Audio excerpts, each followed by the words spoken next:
2023 yılda işlep çıxaran Cobalt avtomobili hörmətli abunəçilərimiz. Motor tərəflərindən başlayıb getəmiz. Pakayla metan qaza ustaviyə qılınğan. Klapınları açılmayan abunəçilər. Abiz araba. Kraskəsi, igəsi açış boca. Radno ilə tutdular. Üzəri üçün bir xata teşkil edir arası.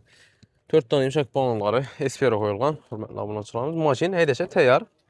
Rullar dokurğan. Cruise control, xullas.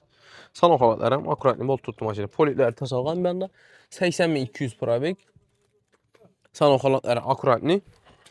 Bahası içədiyimiz ağa 130'un gelişen.